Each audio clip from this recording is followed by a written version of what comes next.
السلام علیکم پیارے بچوں، welcome to our Urdu channel Urdu درس ادب۔ بچوں آج کی کلاس میں ہم پڑھیں گے درجہ 10 کی غزل نمبر 3 جس کا نام ہے فانی بدایونی کی لکھی ہوئی یہ غزل ہے۔ شوکت علی خان نام، پہلے شوکت اور بعد میں فانی تخلص اختیار کیا۔ اتر پردیش کے ضلع بدایوں میں پیدا ہوئے۔ ان کے والد پولیس کے محکمے میں انسپیکٹر تھے۔ فانی نے 1897 میں انٹرنس کا امتحان پاس کیا۔ 1901 میں بریلی کالج بریلی سے BA پاس کرنے کے بعد ملازمت اختیار کی، یعنی نوکری اختیار کر لی۔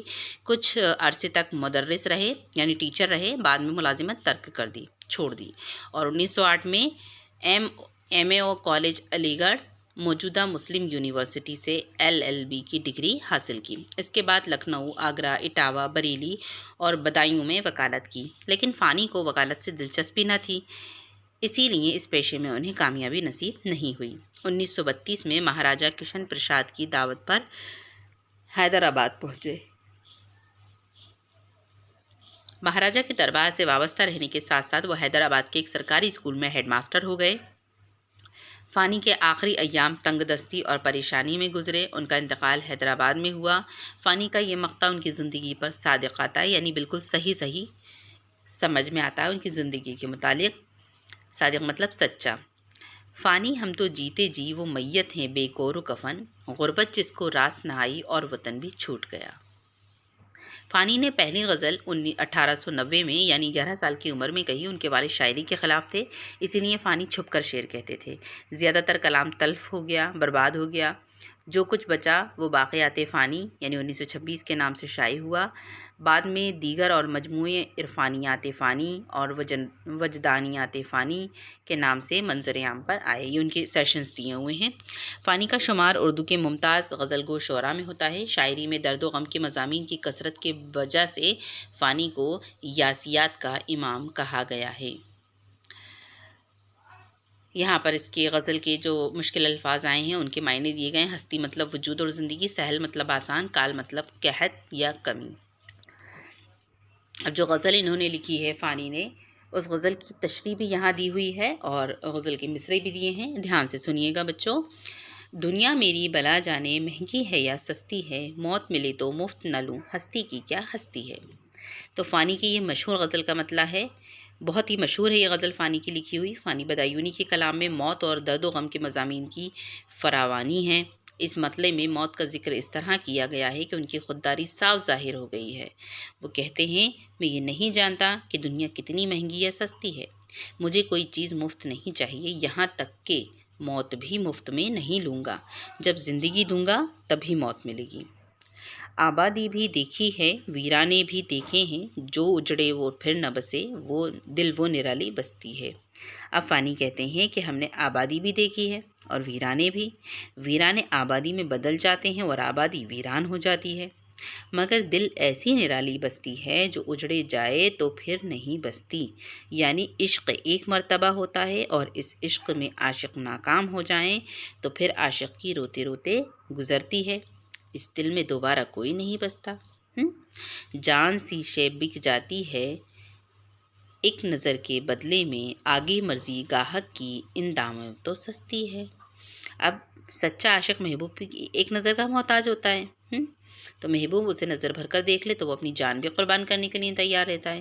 اور دوسرے مصرعے میں گاہک سے مراد کس چیز کو کہہ رہے ہیں؟ محبوب کو کہہ رہے ہیں۔ عاشق نے اپنی جان کی قیمت محبوب کی ایک نظر رکھی ہے اور یہ قیمت انتہائی کم ہے، تو یہ اس کو مثال دے رہے ہیں محبوب کی ایک نظر کو، کس سے؟ گاہک سے۔ جگ سونا ہے تیرے بغیر آنکھوں کا کیا حال ہوا، جب بھی دنیا بستی تھی اب بھی دنیا بستی ہے۔ اب شاعر کہہ رہے ہیں، جو فانی بدایونی ہے وہ بحیثیت عاشق کے کہہ رہے ہیں، وہ ایک عاشق بن گئے اور وہ کہتے ہیں کہ محبوب کے بغیر یہ پوری دنیا سونی ہو گئی ہے اور اسے یاد کر کے روتے روتے آنکھوں کا برا حال ہو گیا۔ یہ دنیا پہلے بھی تھی اور یہی دنیا اب بھی ہے، لیکن جب محبوب سامنے تھا تو دنیا پر رونق نظر آتی تھی، اور اب محبوب کے نہ ہونے سے دنیا سونی اور ویران ہو گئی ہے۔ آنسو تھے سو خشک ہوئے، جی ہے کہ امڑا آتا ہے، دل پہ گھٹا سی چھائی ہے، کھلتی ہے نہ برستی ہے۔ اب فانی نے اس شعر میں گھٹا کی اس کیفیت سے فائدہ اٹھایا ہے کہ جب آسمان پر سیاہ بادل چھا جاتے ہیں، کالے بادل، مگر برستے نہیں ہیں، اور نہ برسنے والے بادلوں کی وجہ سے فضا بوجھل ہوتی ہے۔ کہتے ہیں کہ محبوب کے لیے آنسو خشک ہو گئے، جی چاہتا ہے کہ کھل کر روؤں، لیکن اب آنسو ہی نہیں لگتا ہے کہ دل پر ایسی گھٹا چائی ہے کہ نہ تو وہ کھلتی ہے اور نہ بارش ہوتی ہے۔ رونے کی خواہش کے باوجود آنکھ سے آنسو ہی نہیں آتے۔ دل کا اجڑنا سہل سہی، بسنا سہل نہیں ظالم، بستی بسنا کھیل نہیں، بستے بستے بستی ہے۔ اب شاعر لفظ ظالم محبوب کے لیے کہہ رہے ہیں، یہ جو لفظ ظالم کا ہے یہ محبوب کے لیے ہے مصرے میں، ہے نا۔ فانی اپنے محبوب سے مخاطب ہیں اور کہتے ہیں مجنوں تو نہیں جانتا کہ دل کا اجڑنا تو آسان ہے، مگر بسنا کھیل نہیں ہے۔ دل کی بستی ایک دن میں نہیں بستی،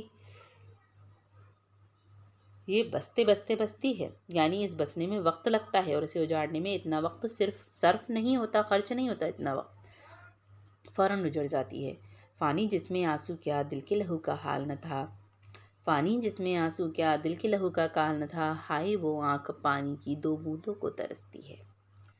اب جو شاعر ہیں وہ مقطع میں کہہ رہے ہیں، انہوں نے یہاں پر اپنا مقطع استعمال کیا ہے، تخلص استعمال کیا اور کہہ رہے ہیں کہ ایک وقت تھا کہ جب ہماری آنکھوں میں آنسوؤں کی بہتات تھی، بہت آنسو آتے تھے، دل کے لہو کی بھی کمی نہیں تھی، یعنی جب آنسو نہیں نکلتے تھے تو ان کی جگہ دل کا خون آنسو بن کر ان آنکھوں سے بہتا تھا۔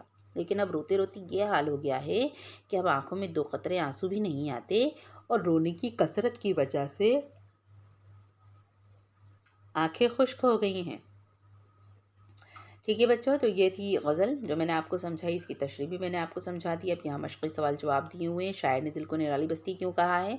کیونکہ دل ایسی بستی ہے کہ اجڑنے کے بعد دوبارہ نہیں بستی، جبکہ دنیا میں ایسی انگنت بستیاں ہیں جو ویران ہونے کے بعد پھر بس گئیں، مگر دل کے ساتھ یہ معاملہ نہیں، اس لیے دل نرالی دنیا ہے۔ ہستی کیا ہستی ہے سے شاعر کی مراد ہے؟ ہستی کے پہلے معنی ہیں وجود، زندگی، اور دوسرے معنی ہیں مجال، طاقت، حیثیت، قیمت۔ مصرے کے اس حصے سے مراد یہ ہے کہ زندگی کی کیا مجال، زندگی کی کیا حیثیت ہے۔ شاعر کہتا ہے کہ میں انمول زندگی کو انمول شے نہیں سمجھتا، میرے نزدیک زندگی کی کوئی حیثیت نہیں۔ سوال نمبر 3، بستی بسنا کھیل نہیں، بستے بستے بستی ہے، اس مصرے میں پہلے لفظ بستی اور دوسرے لفظ بستی کے فرق کو واضح کیجیے۔ تو بستی کے معنی آباد ہونے کا عمل ہے، یعنی پہلا لفظ بستی کے معنی آباد جگہ یا گاؤں یا قصبے کے ہیں، اور دوسرے لفظ بستی کے معنی آباد ہونے کا عمل ہے، یعنی پہلا لفظ اسم ہے اور دوسرا لفظ فعل، کام کا کرنا یا ظاہر ہونا۔ ٹھیک ہے، سمجھ میں آئی بچوں آپ کو یہ غزل؟ یہاں پر اس کے کچھ الفاظ دیے ہوئے ہیں، کچھ جملوں میں استعمال کیا گیا ہے، تو آپ کو جو نوٹس ہیں وہ ڈسکرپشن باکس سے مل جائیں گے، آپ وہاں سے ڈاؤن لوڈ کر لیجئے گا، وہاں سے آپ اپنی کاپیز میں نوٹ کر لیجئے گا۔ ٹھیک ہے بچوں، آج کی کلاس میں اتنا ہی، نیکسٹ کلاس میں ہم نیکسٹ غزل پڑھیں گے۔ اجازت دیجیے، آداب۔